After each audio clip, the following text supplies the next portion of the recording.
Hello दोस्तों, मैं CA प्रतीक विनय नेवे आपका स्वागत करता हूँ। कैसे हो सब लोग? I hope you all are doing very well. तो दोस्तों, सीए इंटरमीडिएट में जो न्यू सिलेबस है, उसमें टैक्स में क्या-क्या नया है? तो if I talk about GST, तो जीएसटी 50 मार्क्स का हो गया है। तो इस 50 मार्क्स के जीएसटी में क्या कुछ नया ऐड किया है इंस्टीट्यूट ने as compare to old syllabus? So one thing is place of supply. तो दोस्तों, हमने प्लेस ऑफ सप्लाई के ऑलरेडी 2 सेशंस देख लिए, isn't it? If you have not yet seen the sessions, go ahead and check our playlist. Okay, आप हमारी playlist देख लेना। उस प्लेलिस्ट में जो नए नए प्रोविजन से नए नए सेक्शंस ऐड किए हैं इंस्टीट्यूट ने with respect to new syllabus, that we have uploaded. Along with that उसमें अमेंडमेंट्स भी अपलोड होने वाले हैं। तो guys, it is a one stop solution for you. तो दोस्तों, उसी सीरीज में हम अब करते हैं yes TDS and TCS under GST. जैसे कि आपको पता है, जीएसटी में TDS TCS as well as place of supply, ये 2 प्रोविजंस नए ऐड किए गए हैं आपके सिलेबस में, राइट? तो दोस्तों, टीडीएस अंडर जीएसटी थोड़ा सा हमने देख लिया था while doing topic of registration. But exactly क्या है टीडीएस, एकदम डेप्थ में पढ़ते हैं। तो आपके सामने एक मैंने एग्जाम्पल रखा है। And TDS under income tax अलग है दोस्तों, टीडीएस अंडर जीएसटी अलग है। TDS under GST is covered in section 51 of CGST act and TCS is covered in section 52। आपको एक एग्जाम्पल के द्वारा समझाना चाहूंगा, ध्यान दीजिए जरा। ओके, एक कंपनी है एल&टी, लार्सन एंड टुब्रो। ये जो लार्सन एंड टुब्रो कंपनी है, इसने सप्लाई दिया गवर्नमेंट डिपार्टमेंट को, इसने सप्लाई दिया गवर्नमेंट डिपार्टमेंट को ऑफ ₹10 करोड़। मतलब दोस्तों, contract value is 10 crore. 10 crore का सप्लाई दिया। अब हुआ ऐसे है, उस पे जीएसटी है 18%, so that is 1 crore 80 lakh. तो the invoice value is 11 crore 80 lakh. यहां तक समझ में आया? अब ये जो यहां पे सप्लायर है एल&टी, रेसिपिएंट ऑफ सप्लाई है गवर्नमेंट डिपार्टमेंट।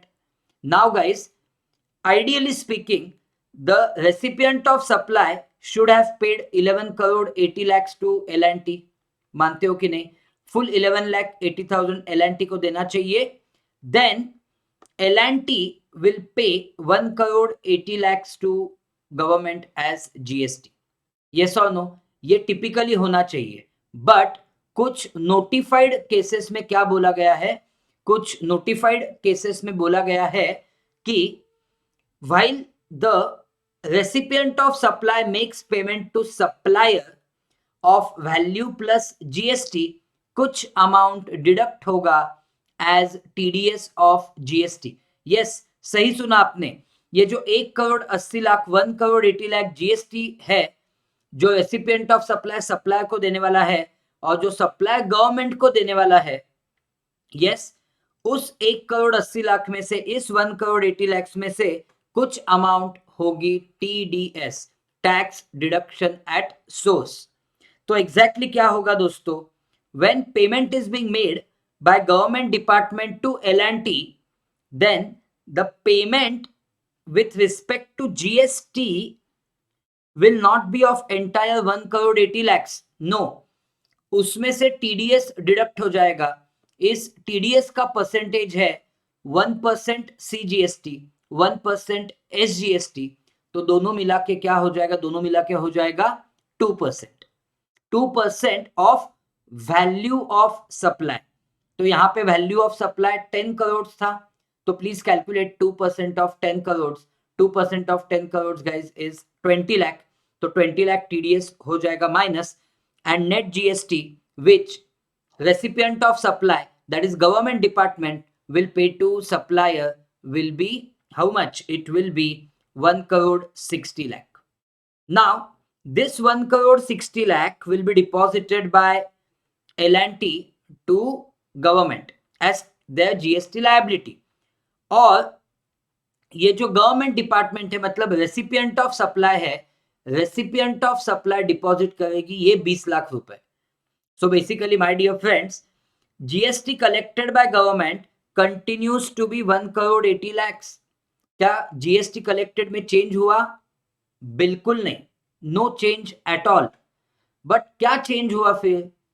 ये चेंज हुआ कि सप्लायर ने पे किया 1 crore 60 lakh and recipient of supply ने पे किया 20 लाख.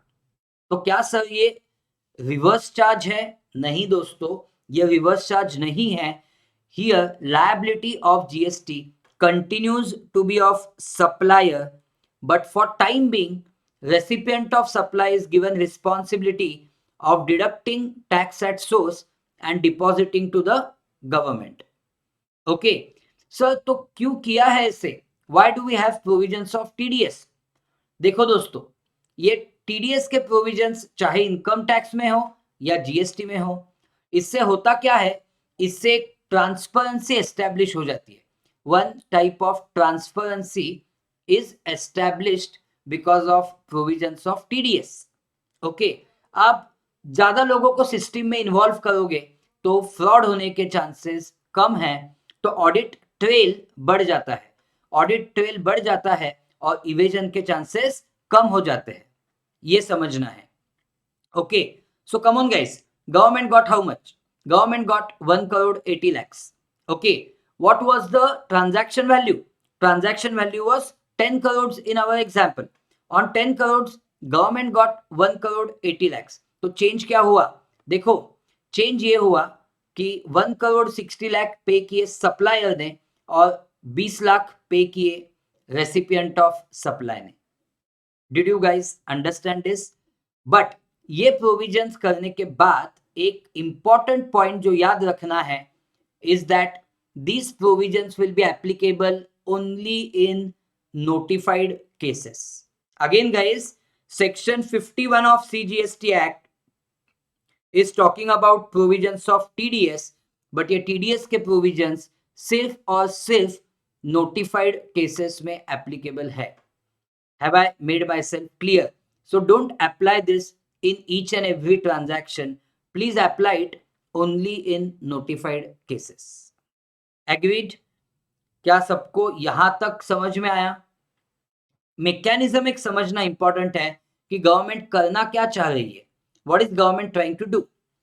ओके, तो usually full 1 crore 80 lakhs would have been paid as GST by recipient of supply to supplier, but यहाँ पे the GST paid by recipient of supply to supplier is 1 crore 60 lakh.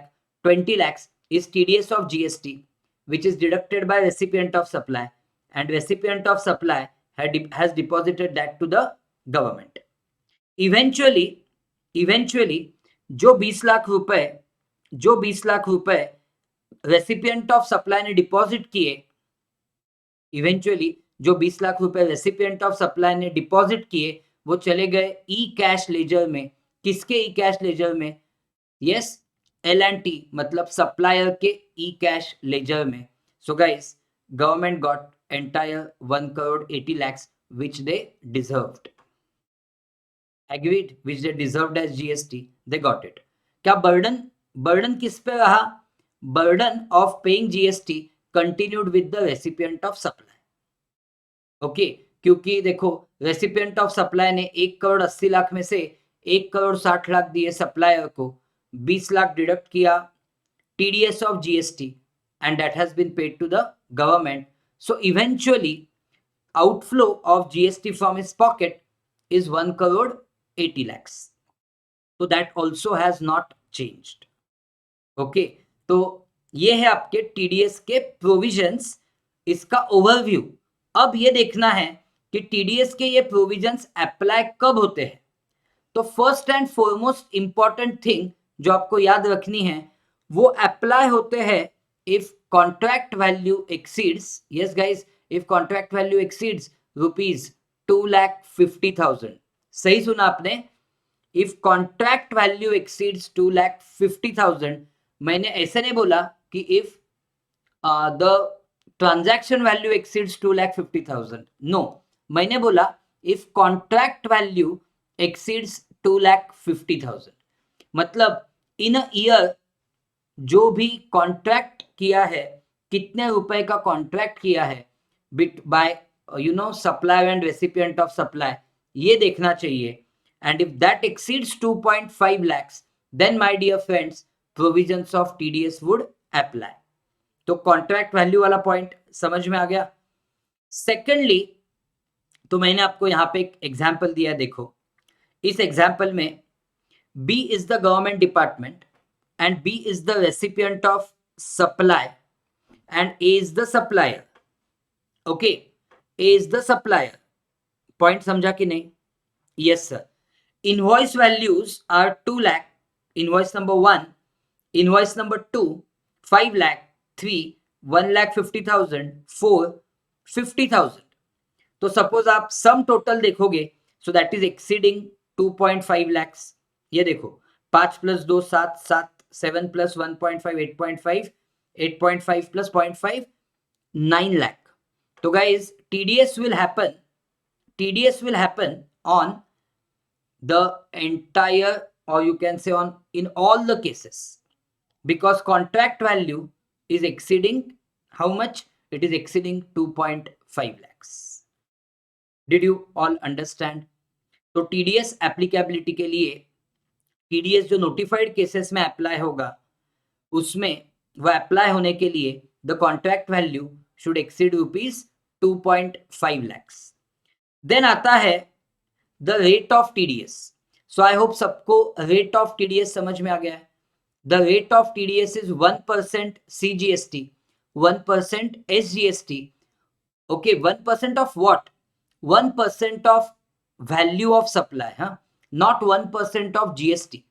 1% of value of supply will be your rate of TDS of CGST.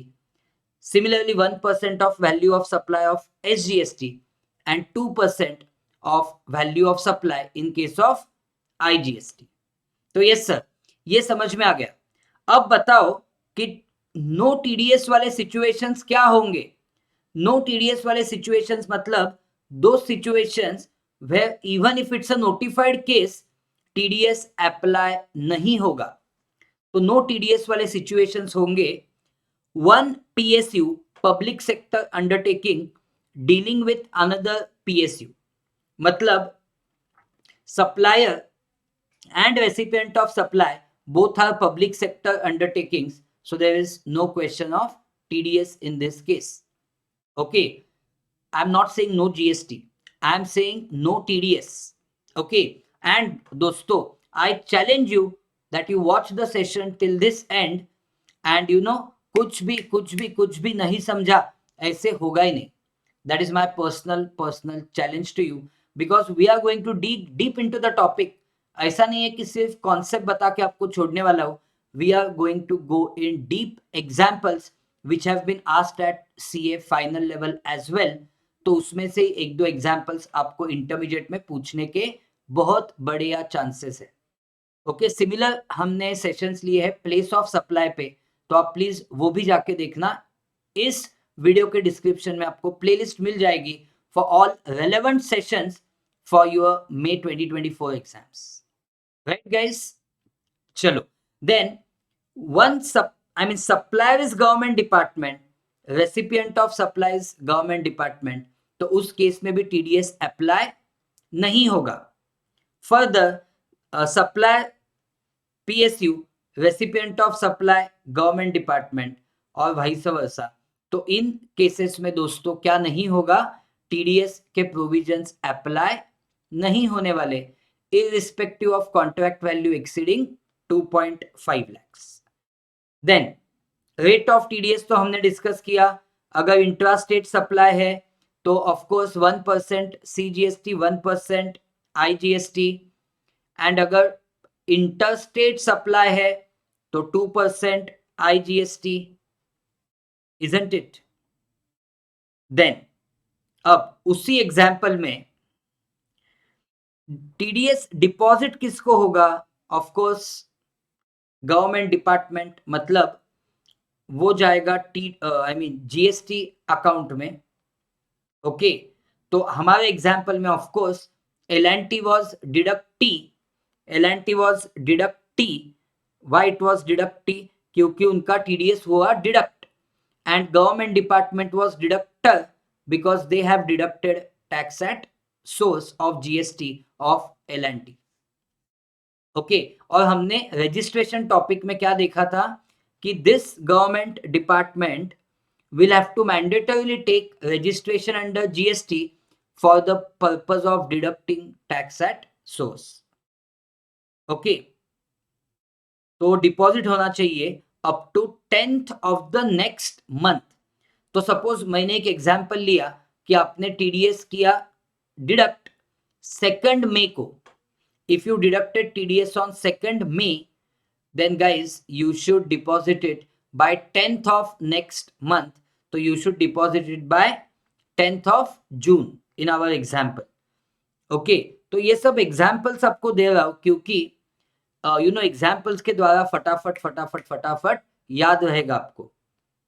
Now एक बहुत ही ज्यादा बढ़िया point है, इसी point पे exam में सवाल पूछेंगे दोस्तों. मार्क माय वर्ड्स एंड फटाफट if you have liked the concept, if you have understood the concept, guys feel free to like the video and share it with your friends and subscribe to our channel, hit the bell icon ताकि आपके कोई भी ऐसे important videos miss ना हो. अब देखो ये जो नो TDS सिचुएशन है बहुत ही ज्यादा इंपॉर्टेंट है. ओके, अच्छे से समझ लो लॉजिक के साथ. When will there be no TDS? तो ऑफ कोर्स वो तो हमने देखा PSU government department PSU government department, वो तो देखा. उसके अलावा when there is a no TDS situation, देखो मैं एक सेंटेंस बोलता हूं आपको और उस सेंटेंस का आपको इस एग्जाम्पल के द्वारा मीनिंग समझाता हूं. Okay, location of supplier and place of supply is in a state. Location of supplier and place of supply X state में है, महाराष्ट्र स्टेट में है.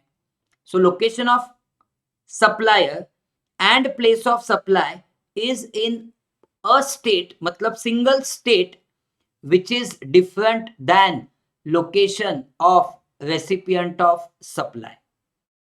मतलब रेसिपिएंट ऑफ सप्लाई एक अलग ही स्टेट में है.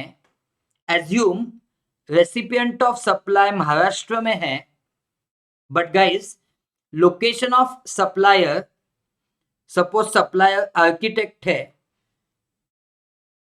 And place of supply both are in one state. तो आपने प्लेस ऑफ सप्लाई प्रोविजंस किए होंगे तो आपको पता होगा कि place of supply in case of services in relation to immovable property is that place where the property is located or intended to be located. तो हुआ ऐसे है कि इस आर्किटेक्ट ने जो बिल्डिंग के लिए ड्राइंग किया, ओके, या जिस बिल्डिंग के लिए डिजाइन किया, वो बिल्डिंग कहाँ पे है? कर्नाटका में है. और वो आर्किटेक्ट भी कहाँ का है? कर्नाटका का है. Agreed. But recipient of supply is of Maharashtra. Recipient of supply is of Maharashtra. तो गाइज इस केस में क्या होगा? इस केस में TDS नहीं होगा. In this case there will be no TDS. I repeat my sentence. Location of supplier and place of supply, मतलब location of architect and place of supply is in a state that is Karnataka. Okay, and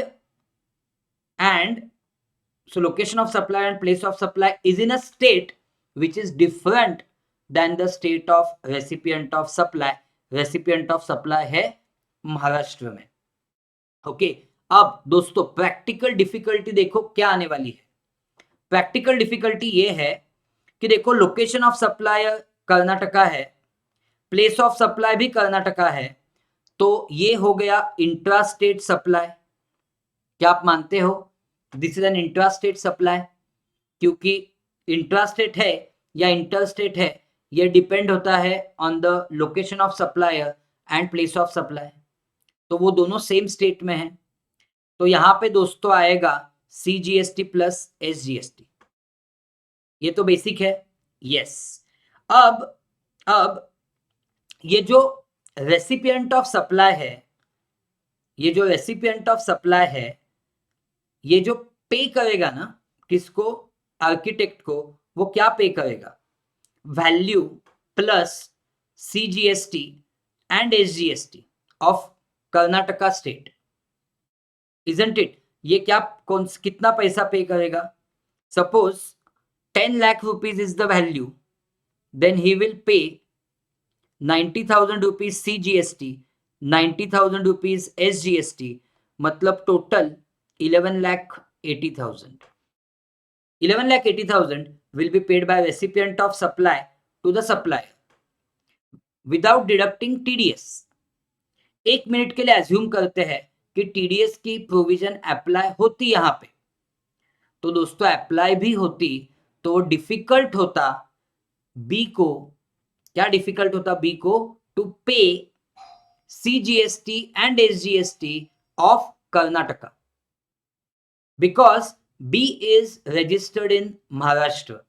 तो government इतना complication नहीं करना चाहती. Government guys does not want to do this much complication. इसलिए government ने क्या बोला, इसलिए गवर्नमेंट ने बोला when location of supplier and place of supply is in a single state which is different then the state of recipient of supply, तब TDS नहीं होगा. Did you get it? But इसका मतलब ये नहीं है कि आईजीएसटी के केस में टीडीएस नहीं होगा. मैंने जितने भी बैचेस में पढ़ाया है तो स्टूडेंट्स को लगता है कि सर आईजीएसटी के केस में क्या टीडीएस नहीं होगा. दोस्तों मैंने तो इनफैक्ट आपको आईजीएसटी के टीडीएस का परसेंटेज का रेट भी बताया 2%. तो ऐसे कैसे होगा? देखो यहाँ पे तो आईजीएसटी की सिचुएशन अलग है. आईजीएसटी की सिचुएशन में क्या होता है, location of supplier, place of supply अलग स्टेट में होते हैं. यहाँ पे तो उल्टा, location of supplier and place of supply is in a single state, location of recipient is in a different state. समझा? अब देखो आपको इंटर स्टेट का एग्जाम्पल बताता हूं. ये देखो, क्योंकि स्वाभाविक है ये डाउट आएगा. Assume location of supplier Karnataka है, okay, place of supply Maharashtra है. वंडरफुल, आईजीएसटी आएगा, कोई टेंशन नहीं है. There will be TDS, there will be TDS. कहीं पे भी होने दो recipient of supply, that doesn't matter, there will be TDS. क्यों? क्योंकि रेसिपिएंट ऑफ सप्लाई जो टैक्स डिडक्ट करेगा जीएसटी का as IGST, it is easy to pay that to the central government. तो गवर्नमेंट के लिए भी क्या आसान है, ये एडजस्टमेंट आसान है गवर्नमेंट के लिए भी. तो ऑफ कोर्स इस केस में आईजीएसटी का टीडीएस होगा एट 2%. एग्रीड? तो ये आपको समझना है दोस्तों, बहुत ही क्रिटिकल पॉइंट है, इस पे ही सवाल आने वाला है एग्जाम में. ओके, अब देखो, location of supplier, place of supply दोनों सेम स्टेट में है. ओके, दोनों सेम स्टेट में है और रेसिपिएंट ऑफ सप्लाई भी सेम स्टेट में है, तो टेंशन ही नहीं है.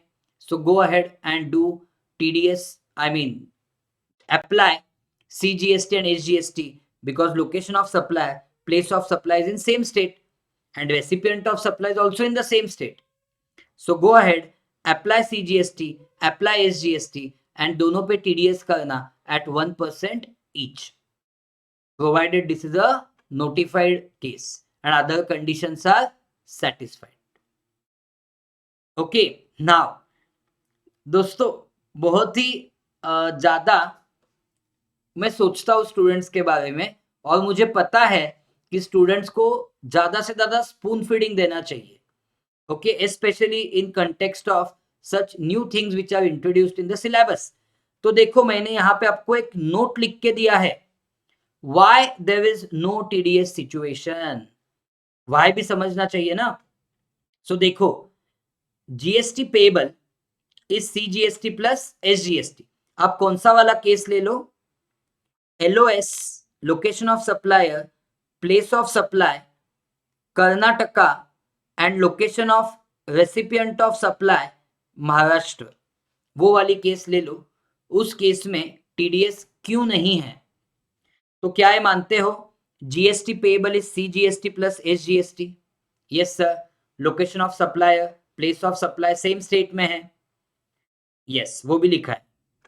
However, recipient of supply, that is deductor of TDS, is in different state, that is Maharashtra. Hence, he cannot do TDS of CGST and SGST of Karnataka. Such situation, therefore, is kept out of TDS. दोस्तों, समझा है तो please don't keep this information up to yourself, क्योंकि I am sure कि India के हर बच्चे को शायद ये प्रोविजन पता हो लेकिन लॉजिक ना पता हो। तो लॉजिकली पढ़ने से अच्छा कोई भी पढ़ना नहीं है। If you learn logically you don't have to mug up, okay, ये प्रोविजन अपने आप आ जाएगी आपके अंदर से, right? And when you learn it logically your confidence is at next level my dear friends. Okay, so अब दोस्तों इसके प्रैक्टिकल एग्जांपल्स देखते हैं, कौन से केसेस नोटिफाई किए गए हैं वो देखते हैं, और डीप में जाते हैं इन प्रोविजंस के। एग्रीड? चलो बिल्कुल एकदम और डीप में जाना है, मुझे बिल्कुल थमना नहीं है। इसका क्वेश्चन आने ही वाला है आपके May 24 एग्जाम में, यस और नो? प्लेस ऑफ सप्लाई का आने वाला है, टीडीएस टीसीएस का आने वाला है, 10 मार्क्स आपके पॉकेट में है, राइट? चलो टीडीएस बेयर एक्ट के वर्डिंग्स देख लो, थोड़े थोड़े इंपॉर्टेंट प्रोविजंस देख लो बेयर एक्ट के। आपको नेक्स्ट सेशन में सिखाऊंगा TCS, tax collection at source, जो कि डिस्कस किया है सेक्शन 52 में, ओके। और आपको हमारे रेगुलर लेक्चर्स लेने हैं तो you can just contact on our number which is 9028777829। Number याद रखना, बड़ी काम का नंबर है, 9028777829। you can just WhatsApp for our regular lectures. Okay, हर एक लेक्चर एकदम प्रोडक्टिव है। ओके, हमने क्या किया, सब लेक्चर्स लिए हैं, सब टॉपिक्स के लेक्चर्स लिए हैं और उसके सामने उसका ड्यूरेशन डाल दिया है। तो guys you can effectively use it for your exams, these lectures.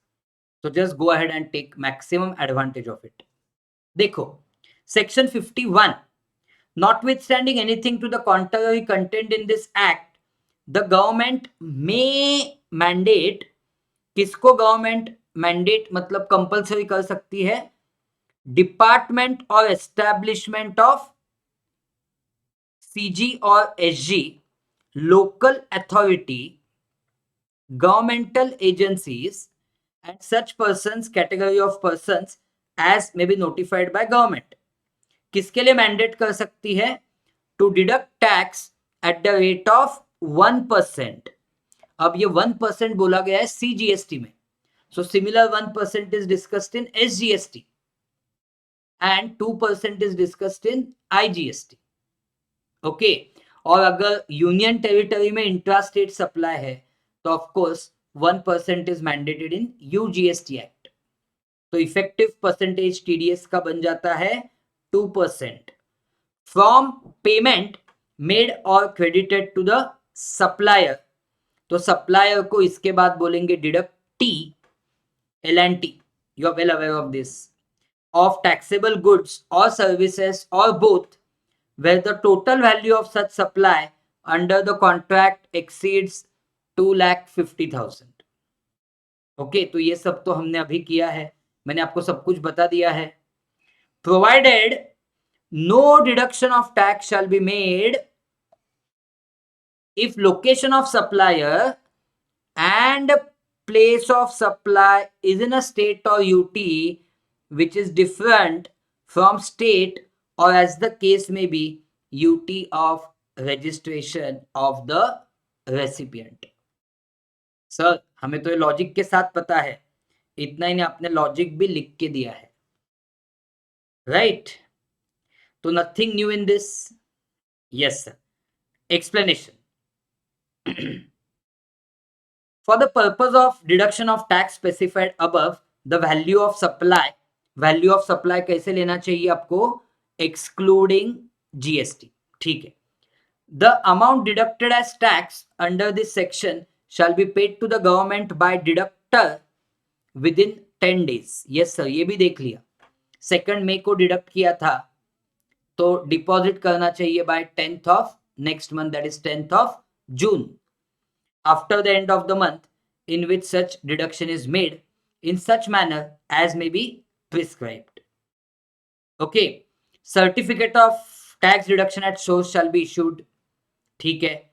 Deductee मतलब अपने एग्जाम्पल में L&T shall claim credit. 20 lakh रुपए जो टीडीएस हुआ है उसका क्रेडिट क्लेम करेंगे कहां पे? In the electronic cash ledger of the tax deducted and reflected in the return of deductor furnished under subsection 3 of section 39. अब दोस्तों जिसने टीडीएस किया है वो क्या करेगा? वो अमाउंट गवर्नमेंट को पे करेगा. वो पे करने के बाद वो रिटर्न फाइल करेगा. ओके, उस बेसिस पे जो डिडक्टी है मतलब सप्लायर है वो उस 20 लाख अपने ई कैश लेजर में क्लेम करेगा. ओके, तो ऑटोमेटिकली इसका मतलब क्या है? वो जो एंटायर जीएसटी की अमाउंट है वो डिस्चार्ज हो चुकी है. If any deductor fails to pay to the government, then of course interest आएगा at the rate of 18%, क्योंकि वो सेक्शन 50 में वही दिया है. And determination of amount in default under this section shall be made in the manner specified in 73 and 74. मतलब आपने TDS नहीं किया डिडक्ट तो you will be like you have not paid adequate tax to government, ये माना जाएगा और आप पे आ सकता है डिमांड, और वो डिमांड हो सकता है by issue of show cause notice. The refund to the deductor or deductee arising on account of excess or erroneous deduction shall be dealt as per provisions of section 54. मतलब refund के provisions. Okay, and of course no refund shall be given to the deductor if this amount has been credited to the e-cash ledger of deductee. अगर deductee ने उसका फायदा ले लिया है उसके ई कैश लेजर में तो उसका रिफंड डिडक्टर को नहीं मिलेगा. ओके, आप एनालिसिस भी पढ़ लेना. Who can deduct TDS under GST law.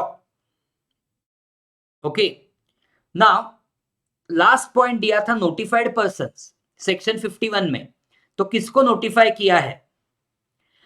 Okay, an authority और अ बोर्ड और any other body set up by the act of Parliament or state legislature or any establishment, okay, establishment by any government with 51% or more participation by way of equity or control to carry out any function.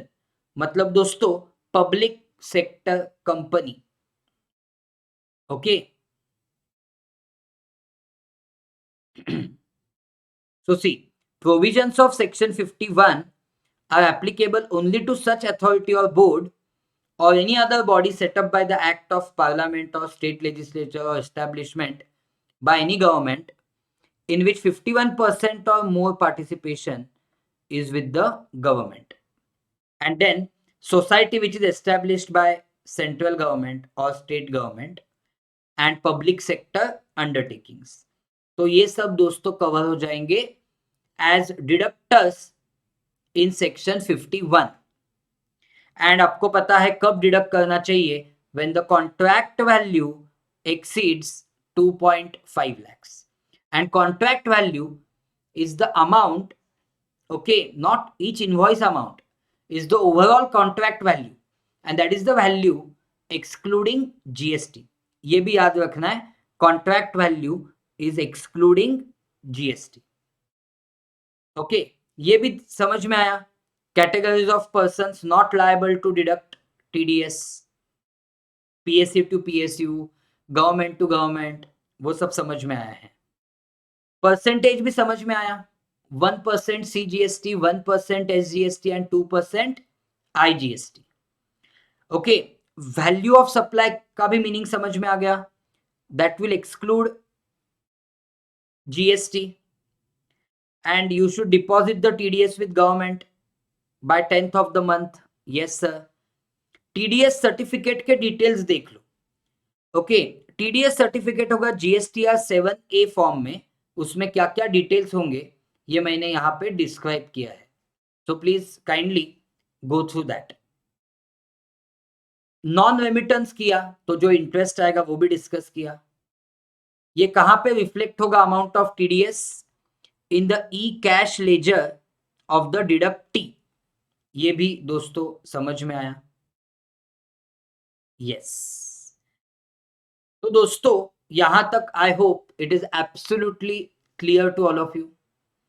अब देखो no TDS. ये no TDS तो हमने एकदम depth में देख लिया. Location of supply and place of supply in a state which is different from state और यूटी. Yes, with logic. आपको लॉजिक भी लिखवाया. और क्या चाहिए? अब ये एग्जाम्पल्स देखो. ओके, बोथ एग्जाम्पल देखो आप डायरेक्टली एंड मुझे यस नो बोलना लास्ट कॉलम में कि TDS होगा कि नहीं होगा. स्टेट ए में लोकेशन ऑफ सप्लायर है, प्लेस ऑफ सप्लाई भी स्टेट ए में है, रेसिपिएंट भी स्टेट ए में है, तो ऑफ कोर्स TDS होने वाला है. कोई संदेह नहीं है, कोई डाउट नहीं है. Location of supplier state A में है, place of supply state A में है, मतलब location of supply place of supply single state में है, but location of recipient is in state B, that is a state which is different. TDS नहीं होने वाला. स्टेट ए में location of supplier है, place of supply state B में है, मतलब दोनों अलग स्टेट्स में है, तो गाइज यहाँ पे चार्ज होगा IGST एंड यस TDS होने वाला है. यूनियन टेरिटरी 1 में लोकेशन ऑफ सप्लायर है, प्लेस ऑफ सप्लाई भी यूनियन टेरिटरी 1 में है, रेसिपिएंट ऑफ सप्लाई भी यूनियन टेरिटरी 1 में है, तो ऑब्वियसली TDS होगा. CGST प्लस UGST का होगा एंड वो रेसिपिएंट ऑफ सप्लाई तो उसी UT में बैठा है, तो of course he can pay that 11% TDS GST to the same UT. कुछ टेंशन नहीं है. UT 1 में लोकेशन ऑफ सप्लायर है, प्लेस ऑफ सप्लाई UT 2 में है, मतलब इसको बोलते हैं inter state supply. Okay, and UT 2 में लोकेशन ऑफ रेसिपिएंट है, तो ऑफ कोर्स यहां पे TDS होने वाला है. UT 1 में लोकेशन ऑफ सप्लायर है, प्लेस ऑफ सप्लाई भी UT 1 में है, तो यहां पे पक्का CGST प्लस UTGST आने वाला है. लेकिन जो लोकेशन ऑफ रेसिपिएंट है वो भलते तीसरे स्टेट में है, तो it is impossible for him to do UTGST of that state. Okay, where the place of supply is, तो यहां पे TDS नहीं होने वाला, because location of supplier and place of supply is in a state, and state includes UT, which is different than state of location of recipient. Got it? Yes. So guys, ये topic final से inter में shift किया है and guys I hope आपने ये enjoy किया topic. अभी तक आपको पढ़ाई एंजॉय ही करनी चाहिए. Result and all will be the outcome of good studies, ये मैं हमेशा मानता हूं. अब सिमिलर आप यहाँ पे ये एग्जाम्पल देख सकते हो. सिचुएशन दिया हुआ है, लोकेशन ऑफ सप्लाई दिया है, प्लेस ऑफ सप्लाई दिया है, state of registration of recipient, तो आपको बोलना है टाइप ऑफ सप्लाई कौन सा हो जाएगा, टैक्स कौन सा आएगा, TDS होगा कि नहीं. Number 1, government of Andhra Pradesh, and दिया गया है कि in all cases contract value is exceeding 2.5 lakh, तो वो सवाल नहीं है. Government of Andhra Pradesh purchases taxable goods from local supplier. Local supplier मतलब recipient of location of supplier is Andhra Pradesh. Government of Andhra Pradesh मतलब state of registration of recipient is Andhra Pradesh. Place of supply is also Andhra Pradesh. So location of supplier, place of supply, same state. So आएगा CGST plus SGST. And guys, recipient is also in the same state. तो क्या TDS होगा? Yes. Intra state supply है, CGST प्लस SGST charge होगा, उसके ऊपर 1% each TDS होने वाला है. Then government of Tamil Nadu engages contractor of Tamil Nadu. मतलब अब देखो स्टेप बाय स्टेप जाओ. लोकेशन ऑफ सप्लायर मतलब contractor of Tamil Nadu. So location of supplier Tamil Nadu for renovation of Tamil Nadu Bhavan in Delhi. This is a supply which is related to immovable property.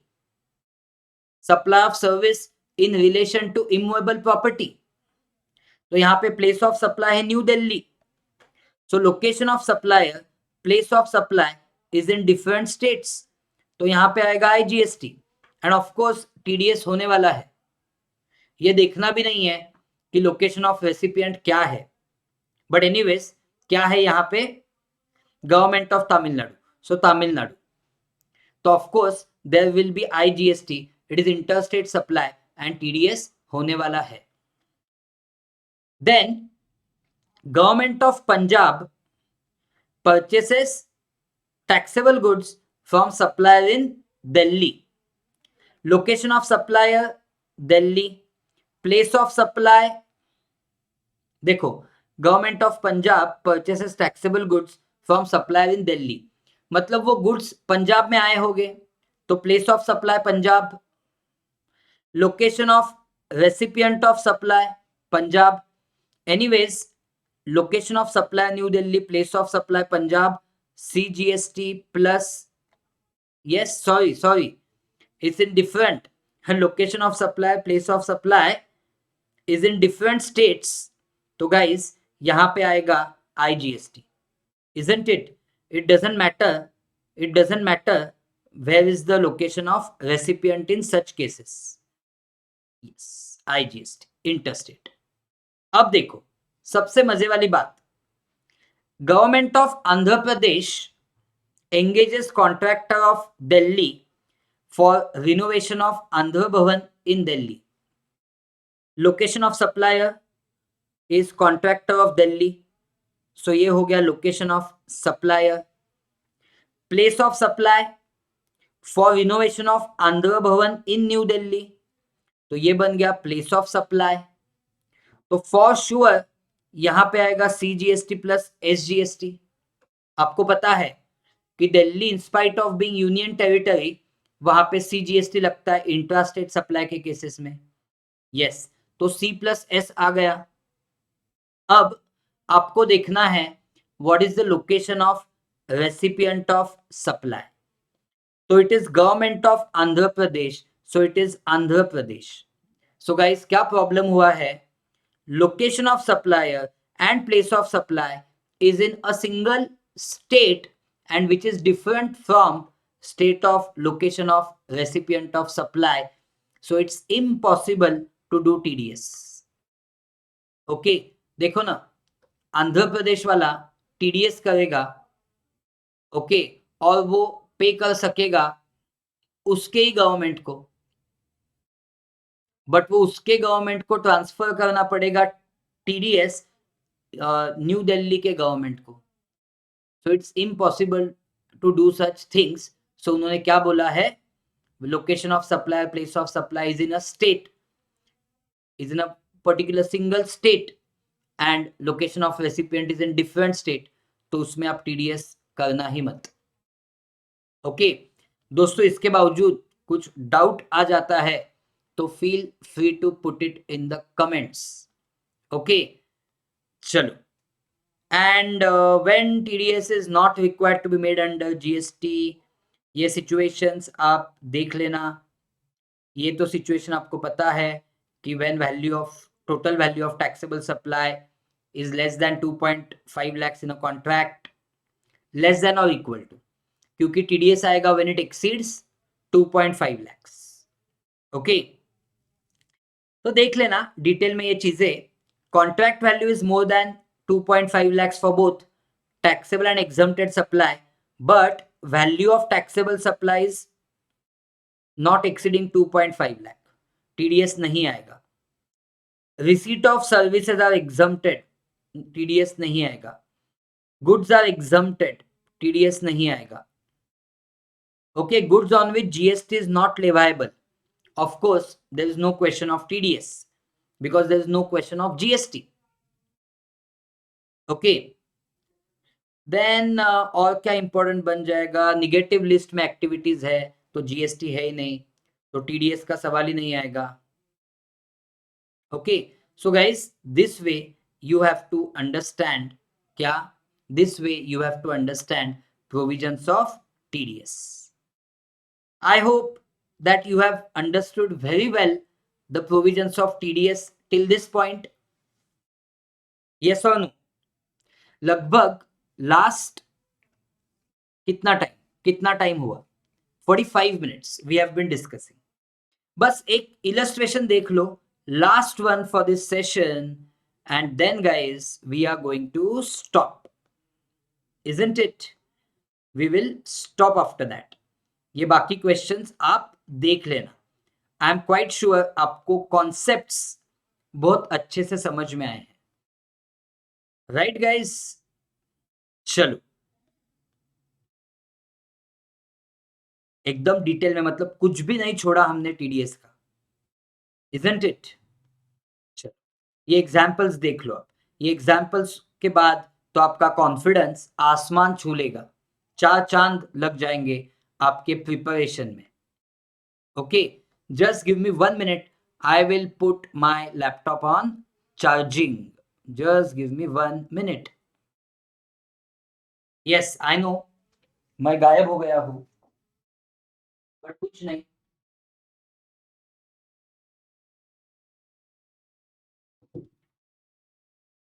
बस laptop को charging पे लगा रहा हूं, बाकी कुछ नहीं. Yes, so I think I am visible again.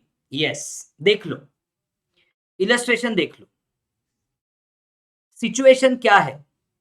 Finance department is making a payment of 3 lakh to a supplier of printing and stationery.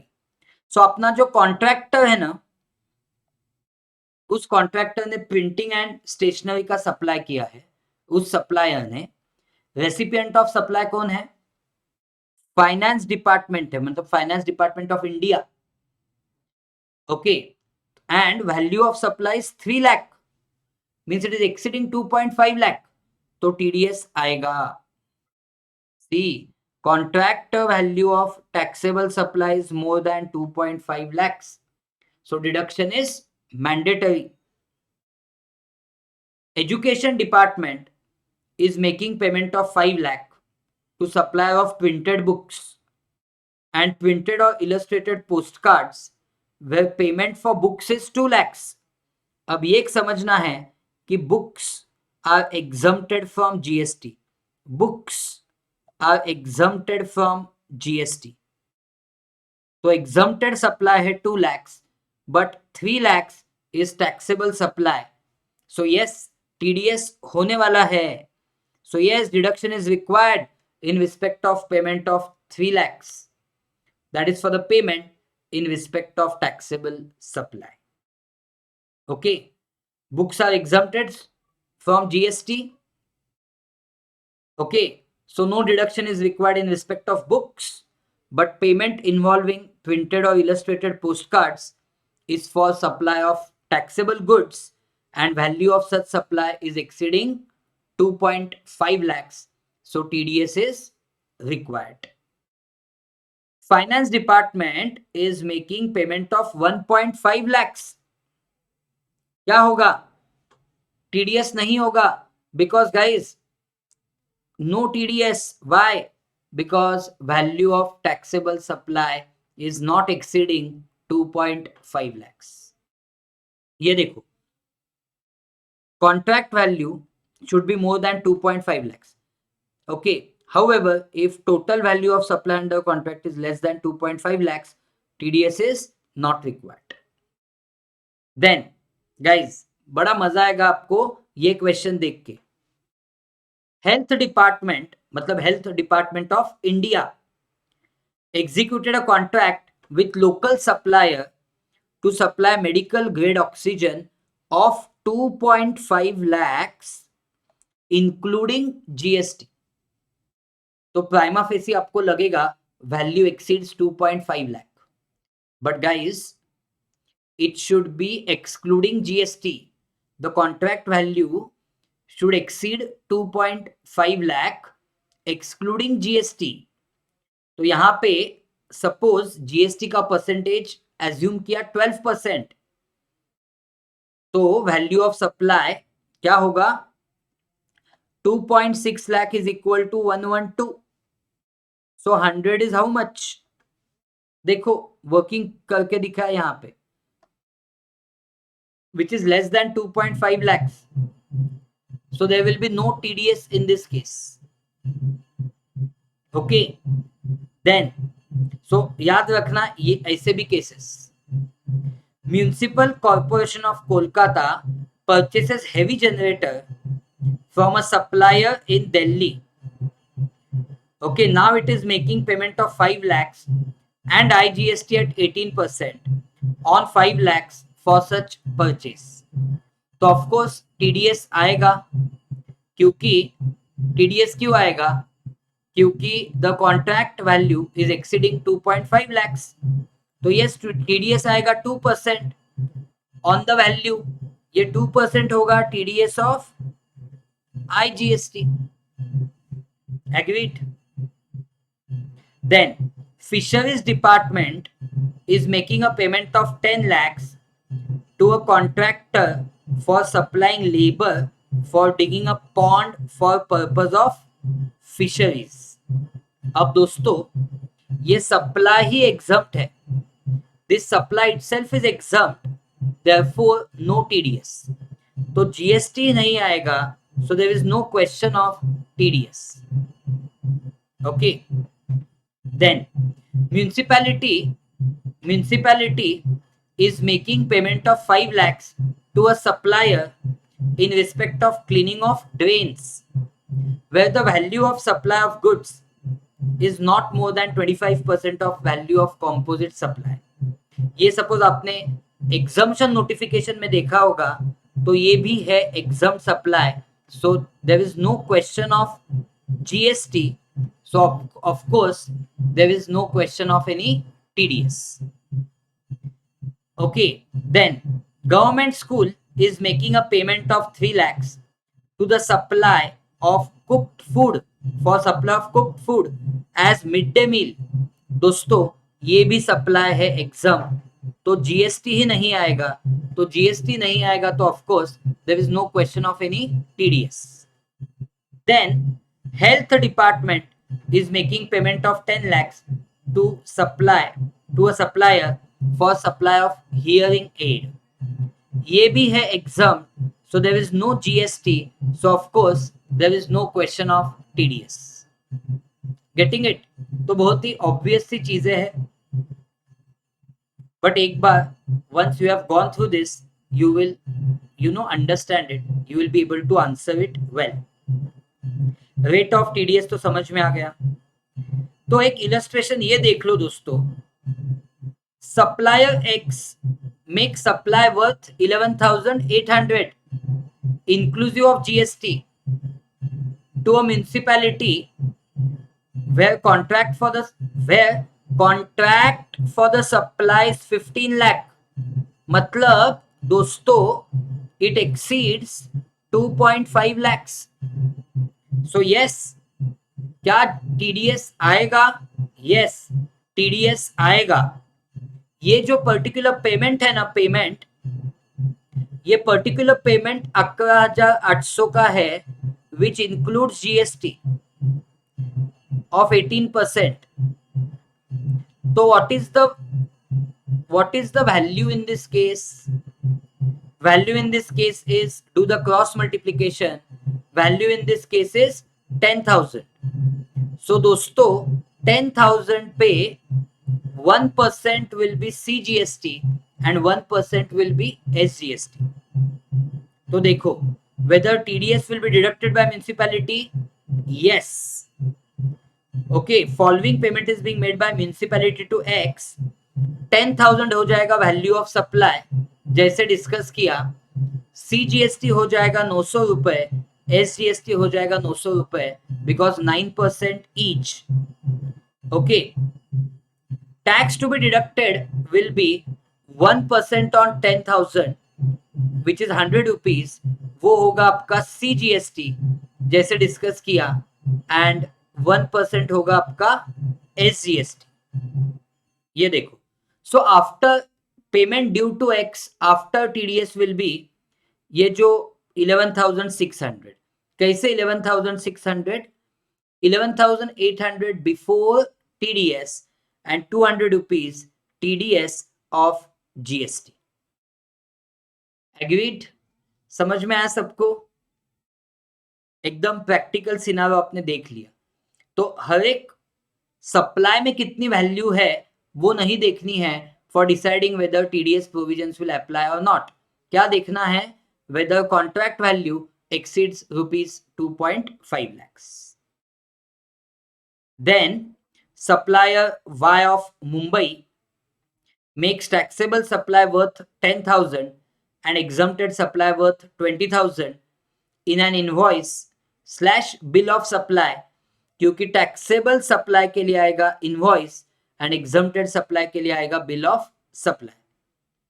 To finance department of government of India located in New Delhi, where the contract value of supply is 6 lakh, but 6 lakh में से 2.6 lakh is for taxable supply including GST. काम नहीं होने वाला है. No need to do TDS. देख के समझ में आ रहा है. क्यों देख के क्यों समझ में आ रहा है?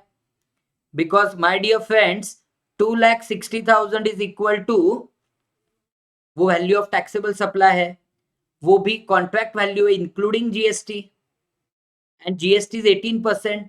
तो ये है 118. तो 100 इज हाउ मच? So guys contract value excluding GST, contract value excluding GST is less than 2.5 lakhs.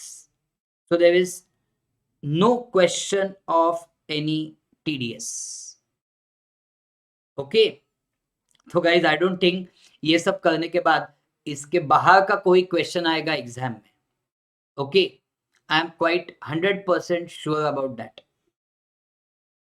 Supplier ZA is a person registered under composition scheme in Jharkhand who makes taxable supply worth 10,000 to local authority of Jharkhand, where taxable value under contract is 2,55,000. बहुत ही बढ़िया question है.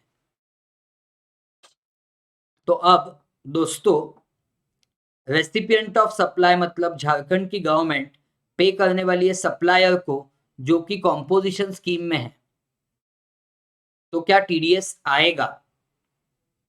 तो of course TDS आएगा, क्योंकि एक आपको समझना है, ये जो सप्लायर ZA है भले ही ये कॉम्पोजिशन स्कीम लिया है उसने, बट वो रजिस्टर्ड तो है, बट वो GST में रजिस्टर्ड तो है. तो यस TDS आने वाला है. Okay, yes. So following payment is made by local authority of Jharkhand to ZA and value of tax supply under contract is exceeding 2.5 lakh. Okay, so of course TDS आने वाला है. TDS होने वाला है at 1% of value of supply. चलो, so I hope guys this all points are absolutely clear to all of you. Okay, details of TDS के details जाएंगे GSTR 7 में. TDS के डिटेल्स गवर्नमेंट को जाएंगे GSTR 7 में. Agreed? So guys, I really hope that you all have understood this topic very well. Yes or no? ये topic क्या सबको बहुत अच्छे से समझ में आया है? Absolutely sir. एक लास्ट इलस्ट्रेशन देख लेते हैं and then we can conclude this topic. और दोस्तों आपको पता है, don't forget to see place of supply. Place of supply भी हमने 2 सेशंस में कवर किया है, जो आपको प्लेलिस्ट में मिल जाएगा. प्लेलिस्ट कहाँ पे sir? To in the description of this video you will find the playlist of all those sessions which are related to new syllabus. जो चेंजेस है ना न्यू सिलेबस में, जो एडिशंस है ना न्यू सिलेबस में आपके टैक्स के, वो सब वहां पे आपको प्लेलिस्ट में मिल जाएंगे. अपार्ट फ्रॉम दैट, उस प्लेलिस्ट में ऑल इंपॉर्टेंट क्वेश्चंस ऐड हो जाएंगे and all important amendments. Okay, so बिल्कुल आप वो प्लेलिस्ट मिस मत कीजिए. जिन जिन स्टूडेंट्स का मई 2024 एग्जाम है और वो टैक्स अपीयर करने वाले, मतलब ग्रुप 1 अपीयर करने वाले, उनके साथ जरूर शेयर कीजिए वो प्लेलिस्ट. चलो, X limited supplier has received 2 different purchase orders from education department of state government of Tamil Nadu. The details of 2 purchase orders are, एक ऑर्डर मिला है 3 लाख रुपए का इंक्लूडिंग जीएसटी ऑफ 60,000, दूसरा मिला है 3.5 लाख का. Person has received goods in the month of July 22. The bills are approved and the payment is made on 15th August. सवाल ये है कि what will be the quantum of deduction of TDS? Who will be liable to do TDS? Of course, the payer. Who is paying? Who is paying? Government of Tamil Nadu is paying. So of course, they will do TDS. TDS will be on PO2 of 7,000. Why 7,000? 2%. मैं कहां पे हूं? Okay, x limited supplier. Supplier कहां पे है?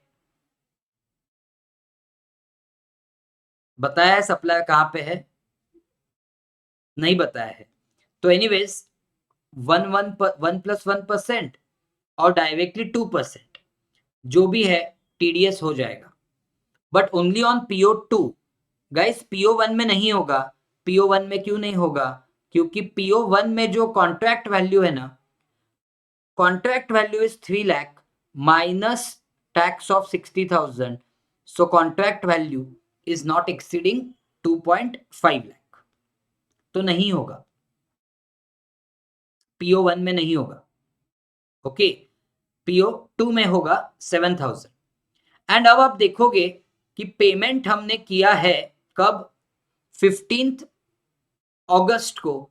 तो TDS deduct भी तभी किया है और वो डिपॉजिट करना चाहिए by 10th of next month. मतलब it will be deposited by 10th of September. And of course क्या पूछा था और क्या पूछा था? Date of furnishing GSTR 7A, मतलब सर्टिफिकेट ऑफ TDS. तो वो फर्निश करना चाहिए बाय 15th ऑफ सितंबर. कौन किसको फर्निश करेगा? पेयर पे को, या डिडक्टर डिडक्टी को बोल सकते हो, या रेसिपिएंट ऑफ सप्लाई सप्लायर को बोल सकते हो. मतलब government of Tamil Nadu to the supplier by 15 सितंबर. Why 15 September?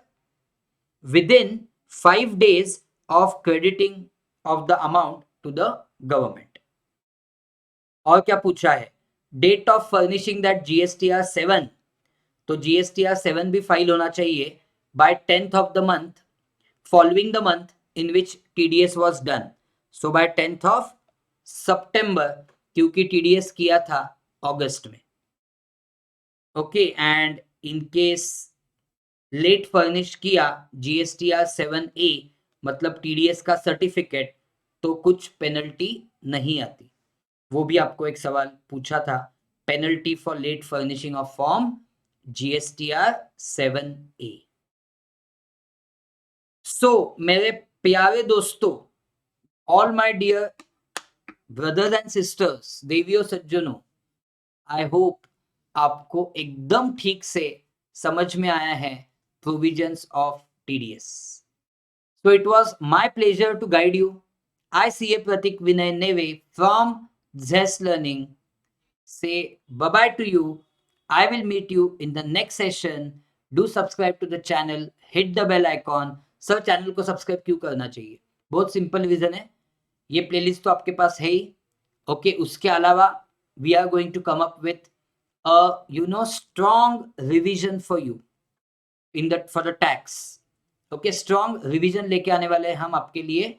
हर एक टॉपिक वाइज रिवीजन लेके आने वाले हैं और मैराथन सेशन भी लेके आने वाले हैं. बहुत मजा आने वाला है आपको. ओके, ये सब इंपॉर्टेंट क्वेश्चन आंसर्स करके, कॉन्सेप्ट्स करके. So that's why stay subscribed to the channel. And guys, if you have liked the video, do spread this with your friends.